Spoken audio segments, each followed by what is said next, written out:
مولانا محمد وعلى آل سيدنا तेरे कुर्बान जिंदा कर दिया इस्लाम को, वो रहेगा ताबद तेरी बदौलत ऐ हुसैन। अल्लाहुम्मा सल्ले अला मौलाना मुहम्मद वअला आले सय्यिदना हुसैन जैसा शहीद आज़म जहाँ में कोई हुआ नहीं है। हुसैन जैसा शहीद आज़म जहाँ में कोई हुआ नहीं है। छुरी के नीचे गला है लेकिन किसी से कोई गिला नहीं है। अदावत सर पे तेग तोले हुसैन सिजदे में जाके बोले। अदावत सर पे तेग तोले हुसैन सिजदे में जाके बोले। वकूफ अवालो गवाह रहना, वकूफ अवालो गवाह रहना। नमाज मेरी कज़ा नहीं है, नमाज मेरी कज़ा नहीं है। अल्लाहुम्मा सल्ले अला सय्यिदिना मौलाना मुहम्मद वअला आलि सय्यिदिना। अऊज़ु बिल्लाहि अस्समीउल अलीम मिनश शैतानिर रजीम बिबरकति व बिअज़मति बिस्मिल्लाहिर रहमानिर रहीम। इन्नमा युरीदुल्लाहु लियुज़हिबा अन्कुमुर रिजस अहलल बैति व युतहिरकुम तत्हीरा। सदक़ल्लाहु मौलाना अज़ीम व सदक़ रसूलुहुन नबियुल हबीबुल करीम व नहनु अला ज़ालिका मिनश शाहिदीन वश्शाकिरीन वल्हम्दुलिल्लाहि रब्बिल आलमीन। रब्बि सल्लि व सल्लिम व बारिक अलैहि। नहायत काबिल एहतराम उपस्थित मोहम्मदिया शाह जामा मस्जिदेर सम्मानित मस्जिद परिचालना कमिटी व आराकीन गौसिया कमिटी बांग्लादेश तथा दूर दूराন্ত থেকে আগত पवित्र मुहर्रमुल हरम शरीफेर तृतीय जुमार नामाज आदाय करार मानसे जमायत हওয়া परम श्रद्धाभाजन मुसल्ली इकराम, अल्लाह सुबहानाहु व ताआला आमादेरके এই बुजुर्ग मस्जिदे आसार बसार अल्लाह सुबहानाहु व ताआला सामान्यटुकु इबादत बंदी करार अल्लाह तौफिक दान करेছেন। সেই রব্বুল ইজ্জত দরবারে সকলের শুকরিয়া আদায় করি। একবার বলি আলহামদুলিল্লাহ। সাথে সাথে রাসূল পাক সাল্লাল্লাহু আলাইহি ওয়াসাল্লামের কদম মোবারকে लाख कोटी दरूद सलाम हदिया नजराना पेश करार पर आपनादेर शुक्रिया आदाय करछि। भक्ति श्रद्धा मोहब्बत निये आंतरिकतार सहित इखलास निये এই বুজুর্গ মসজিদে পবিত্র জুমার নামাজ আদায় করার মানুষে জমায়েত হয়েছেন কিংবা হতে চলেছেন। আল্লাহ আজ্জা ওয়া জাল্লা আমাদের উপস্থিতি আল্লাহ কবুল আর মঞ্জুর করুন। সকলে বলি আমিন। সম্মানিত হাজির কিরাম, আপনাদের খিদমতে পবিত্র কোরআন কারীম থেকে একটি আয়াত কারিমা অংশ বিশেষ তেলাওয়াত করেছি বরকত এবং সওয়াব হাসিলের উদ্দেশ্যে। সাথে সাথে একটি বিষয় নির্ধারণ করেছি, আহলে বাইতের ফজিলত এবং কারবালার যুদ্ধ কোত্থেকে সংগঠিত হয়েছিল, কেন সংগঠিত হয়েছে, এবং ইমাম হুসাইন রাদিয়াল্লাহু তাআলা আনহু মক্কা শরীফ রওনা দিয়েছিলেন। মক্কা থেকে কুফার উদ্দেশ্যে তথা ইরাকের উদ্দেশ্যে রওনা দিয়েছিলেন। এই বিষয় সম্পর্কে কোরআন ও হাদিসের আলোকে আমি গুনাহগারকে আলোচনা পেশ করার এবং আপনাদেরকে শ্রবণ করে আমল করার আল্লাহ তৌফিক দান করুন। সকলে বলি আমিন। সম্মানিত হাজির ইকরাম, আল্লাহ সুবহানাহু ওয়া তাআলা আহলে বাইত সম্পর্কে পবিত্র কোরআন কারীম থেকে পবিত্র কোরআন কারীমের মধ্যে স্পষ্টভাবে ঘোষণা দিয়েছেন। আহলে বাইতের ফজিলত সম্পর্কে আল্লাহ পাক কোরআনের মধ্যে বলেছেন। আল্লাহ সুবহানাহু ওয়া তাআলা আহলে বাইতগণের উদ্দেশ্যে আল্লাহ সুবহানাহু ওয়া তাআলা বলেন, সূরা আহজাব 33 নং আয়াতের শেষ অংশ। আল্লাহ সুবহানাহু ওয়া তাআলা এই আয়াতের মধ্যে বলেন, ইন্নামা ইউরিদুল্লাহু লিইউযহিবা আনকুমুর রিজসা আহলাল বাইতি ওয়া ইউতাহহিরাকুম তাতাহীরা। আল্লাহ সুবহানাহু ওয়া তাআলা বলেন, ও জগৎবাসীরা শুনো, আমি আল্লাহ সুবহানাহু ওয়া তাআলা আহলে বাইতের পঙ্কিলতা এবং তাদেরকে পরিপূর্ণভাবে পবিত্র করতে আমি চাই। আল্লাহ সুবহানাহু ওয়া তাআলা বলেন, আহলে বাইতকে পরিপূর্ণভাবে পবিত্র করে আমি দুনিয়ার মধ্যে পাঠিয়েছি এবং তাদের যত সকল পঙ্কিলতা সবগুলো দূর করে দিয়েছি। তাহলে আল্লাহ সুবহানাহু ওয়া তাআলা কোরআন কারীমের মধ্যে আহলে বাইতের পবিত্রতা ঘোষণা দিয়েছেন। আল্লাহ সুবহানাহু ওয়া তাআলা আহলে বাইত সম্পর্কে পবিত্র কোরআন কারীমের মধ্যে তাদের ঘোষণা আল্লাহ পাক দিয়েছেন এবং অপর আয়াতের মধ্যে অন্যান্য আয়াতের মধ্যে দিয়েছেন। সূরা আলে ইমরানের 61 নম্বর আয়াতের মধ্যে আল্লাহ আহলে বাইতের পরিচয় দিয়েছেন। আমি এদিকে একটু পরে যাব। এর আগে ইমাম হুসাইন রাদিয়াল্লাহু তাআলা আনহু মদিনা শরীফ থেকে মক্কা শরীফের মধ্যে কেন রওনা দিয়েছিলেন এবং মক্কা শরীফ থেকে কুফার উদ্দেশ্যে ইরাকের উদ্দেশ্যে কেন রওনা দিয়েছিলেন। হযরত ইমাম হাসান রাদিয়াল্লাহু তাআলা আনহু ওনার শাসনামল 6 মাস ছিল। 6 মাস পরে আমির মুআবিয়া রাদিয়াল্লাহু তাআলা আনহুর সাথে চুক্তি করে সন্ধি করে ক্ষমতা হস্তান্তর করেছিলেন। আমির মুআবিয়া রাদিয়াল্লাহু তাআলা আনহুর সাথে ইমাম হাসান রাদিয়াল্লাহু তাআলা আনহুর সাথে চুক্তি হয়েছিল। আমির মুআবিয়ার পরে ক্ষমতা ইমাম হুসাইন রাদিয়াল্লাহু তাআলা আনহুকে দেওয়ার কথা হয়েছিল। বাবারা আমার, আমির মুআবিয়া রাদিয়াল্লাহু তাআলা আনহু যখন ইন্তেকাল করেছিল, আপনারা জানেন এই ইন্তেকালের খবর সে লুকায়িত করে ইয়াজিদ মসনদে আসীন হয়েছিল। ইমাম হুসাইন রাদিয়াল্লাহু তাআলা আনহু ওনাকে ক্ষমতা না দিয়ে ইয়াজিদ ক্ষমতার মধ্যে বসে গিয়েছিল। ক্ষমতা লোভী, ক্ষমতার হকদার ছিল, গদির হকদার ছিল।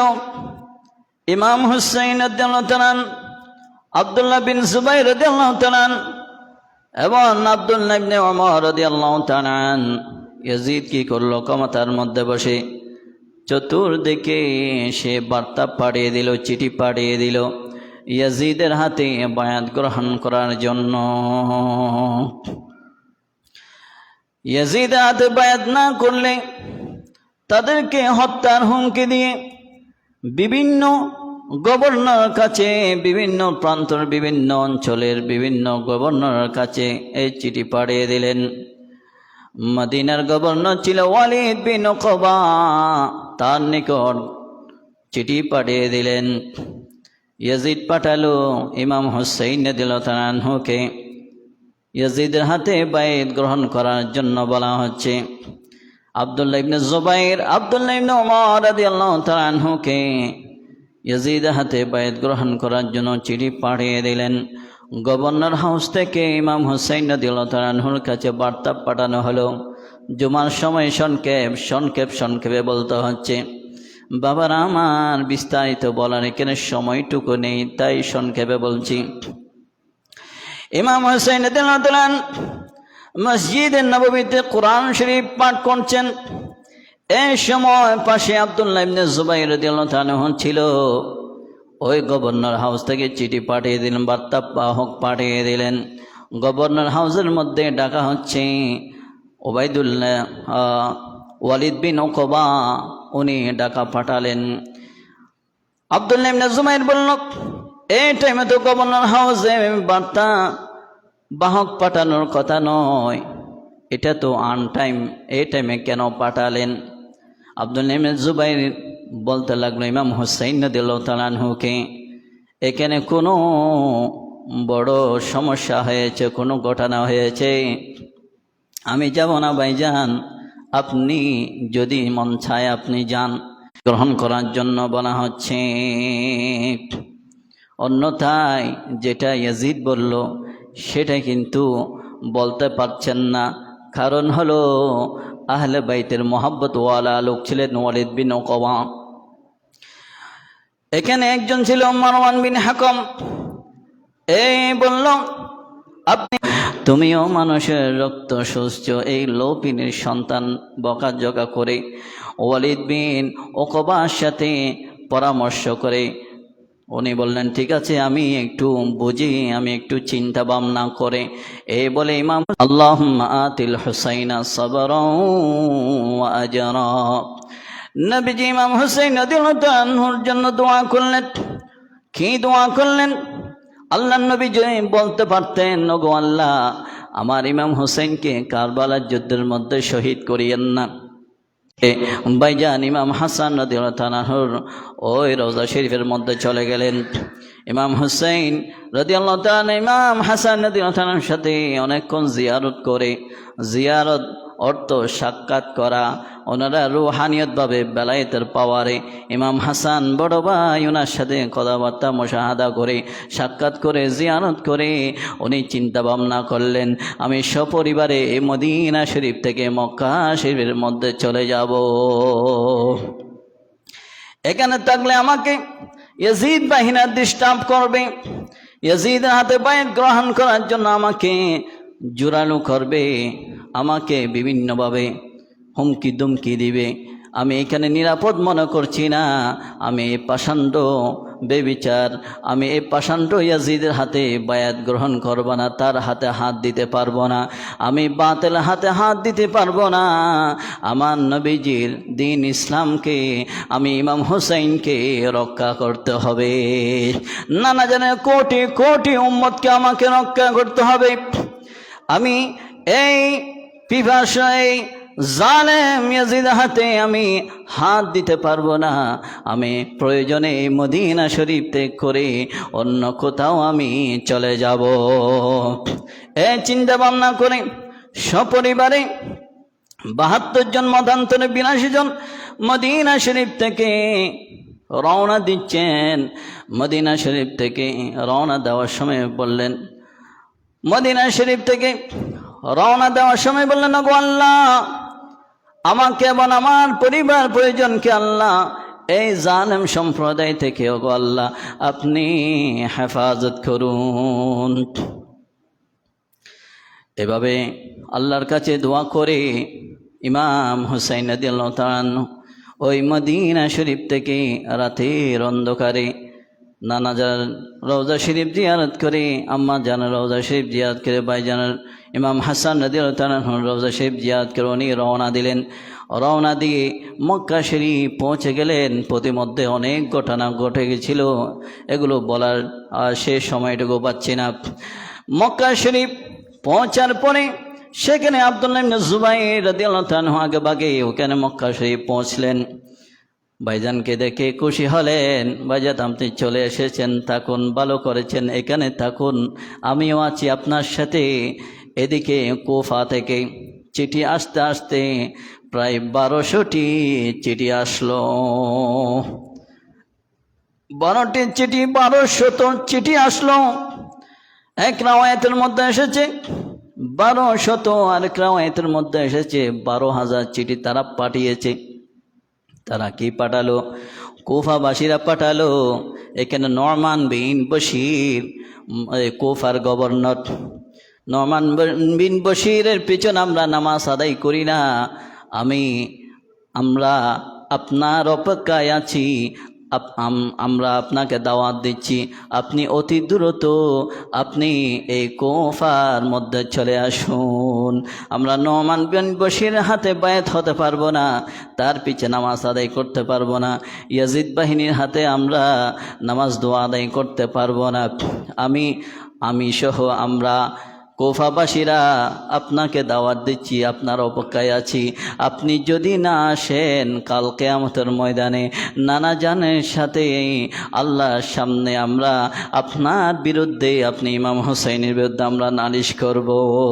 আমরা তো দাওয়াত দিয়েছিলাম আপনার নানার কাছে, আমরা বলবো আপনাকে দাওয়াত দিয়েছিলাম ইমাম হুসাইন রাদিয়াল্লাহু তাআলা, আমাদের দাওয়াতে সাড়া না দিয়ে আমরা অপারক হয়ে আমরা ইয়াজিদের হাতে বায়াত গ্রহণ করেছিলাম। এই কথা আমরা বলবো। এই কথা শুনে ইমাম হুসাইন রাদিয়াল্লাহু তাআলা চিন্তা করলেন, আমি কাল কিয়ামতের ময়দানে নানা জনের সামনে আমি কি জবাব দিব। তখন বড় বড় সাহাবী ছিলেন ওখানে, আমার নবীজির জামানার যে বড় বড় সাহাবী কিতাবের মধ্যে নাম উল্লেখ আছে।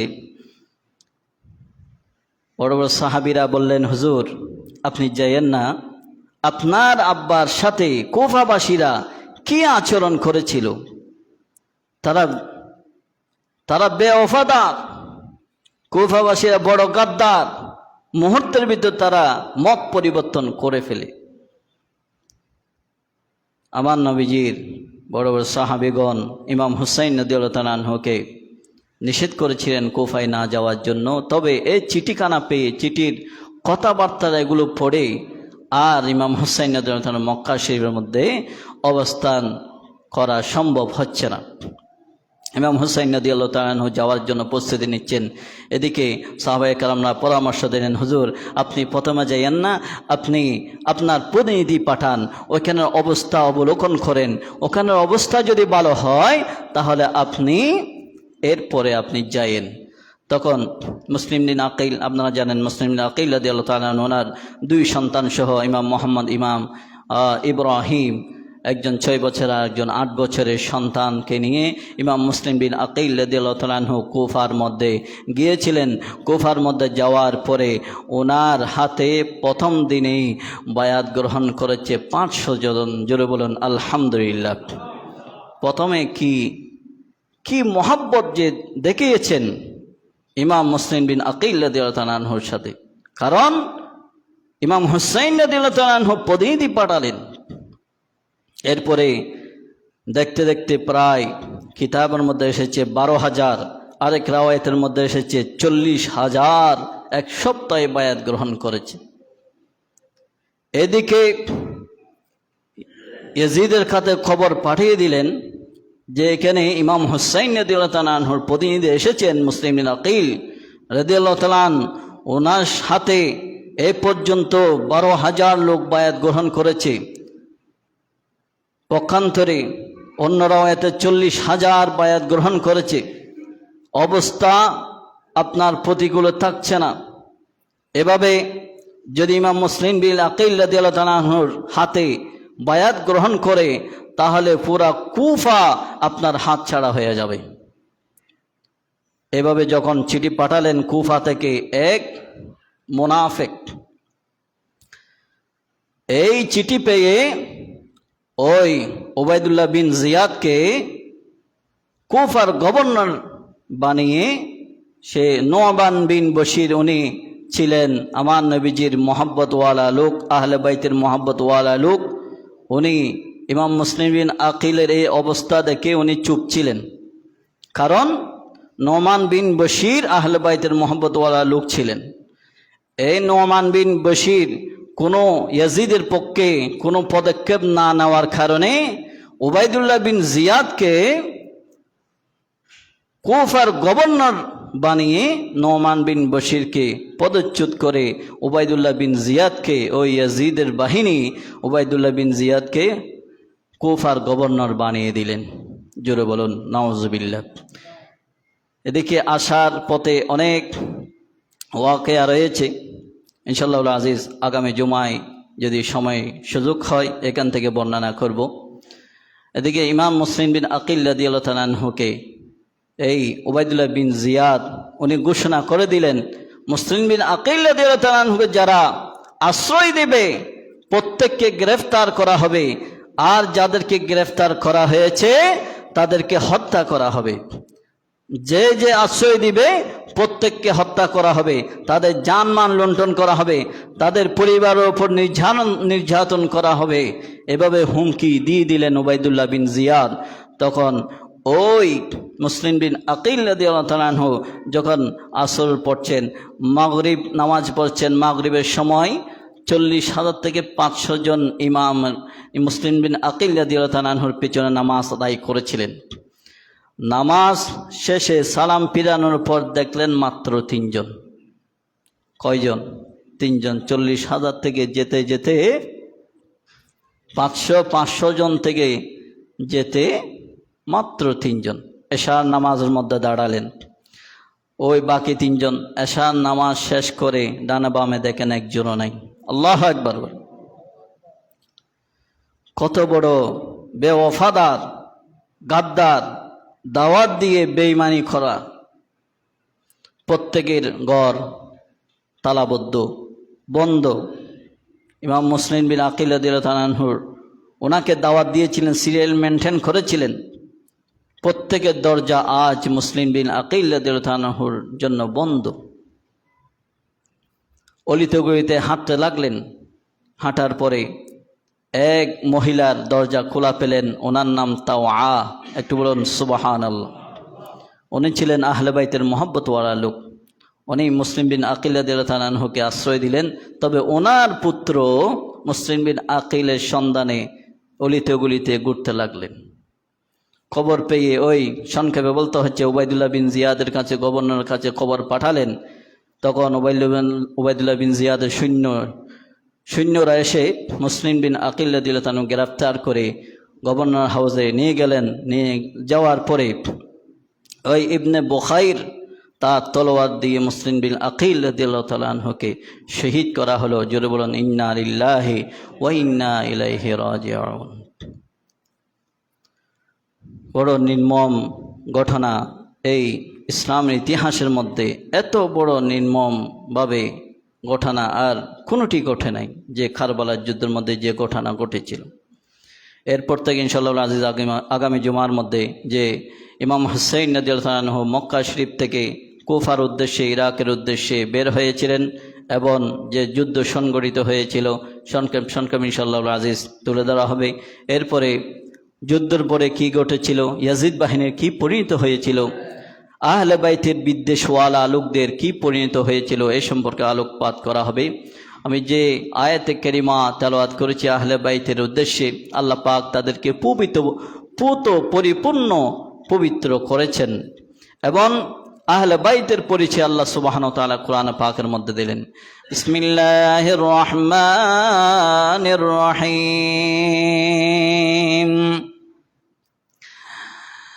الحق من ربك فلا تكن من الممترين فمن حاجك فيه من بعد ما جاءك من العلم فقل تعالوا ندع أبناءنا وأبناءكم ونساءنا ونساءكم وأنفسنا وأنفسكم ثم نبتهل فنجعل لعنة الله على الكاذبين আল্লাহ সুবহানাহু ওয়া তাআলা কোরআনে পাকের মধ্যে আহলে বাইতের পরিচয় দিয়ে দিলেন। ওই নজরান খ্রিস্টান পাদ্রীরা বলতে লাগলো ঈসা আলাইহিস সালাম আল্লাহর পুত্র, ঈসা আলাইহিস সালাম আল্লাহর পুত্র, নাউজুবিল্লাহ। এই কথা খণ্ডন করে নবীজি কাছে ওহী নাজিল করলেন আল্লাহ সুবহানাহু ওয়া তাআলা। ঈসা আলাইহিস সালাম আল্লাহর পুত্র নয়, ঈসা আলাইহিস সালাম হলো আল্লাহর প্রিয় বান্দা এবং রাসূল। এই তাদের কথা খণ্ডন করে আল্লাহ সুবহানাহু ওয়া তাআলা কোরআন পাকের মধ্যে আয়াত নাজিল করলেন। তারা যেন মুবাহালা করে একটি ময়দানের মধ্যে আসার জন্য আপনি তাদেরকে আহ্বান করুন। ওই নজরান সহ বড় তাদের আলেম, বড় পাদ্রী সহ তাদের দল সহ একটি ময়দানের মধ্যে আসবে। নাদউ আবনাআনা ওয়া আবনাআকুম, তাদের পুত্রদেরকে নিয়ে আসবে, আপনি আপনার পুত্রদেরকেও নেবেন, এবং ওয়ানিসা আনা ওয়ানিসাকুম, তাদের মহিলাদেরকেও নিয়ে আসবে, আপনি আপনার মহিলাদেরকেও নিয়ে যাবেন। এরপরে ওয়া আনফুসানা ওয়া আনফুসাকুম, আপনি নিজেও যাবেন, তারা নিজেরাও আসবে। এরপরে কি করা হবে?